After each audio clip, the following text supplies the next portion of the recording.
अस्सलामुअलैकुम नाजरीन, आप देख रहे हैं समाज टीवी में मीरब ताहिर। खबर शामिल करेंगे लाहौर से, जहां से हमें रिपोर्ट कर रहे हैं मिर्ज़ा मोहम्मद ताहिर।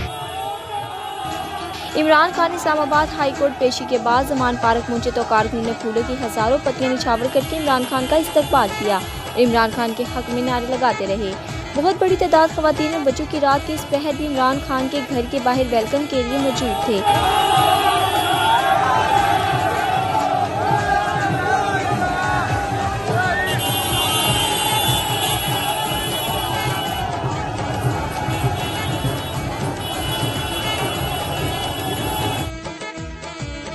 इमरान खान ने गाड़ी में बैठे हुए कारकुनों के नारों का हाथ हिलाकर जवाब दिया और कारकुनों का जोशो जज्बा देखकर झूम उठे।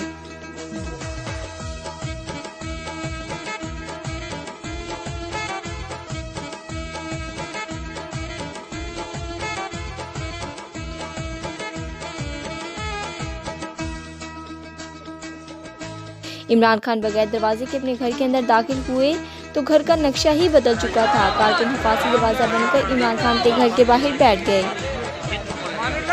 मज़ीद अपडेट्स के लिए हमारी वेबसाइट विजिट करें www.samajtv.com। For more updates subscribe my channel and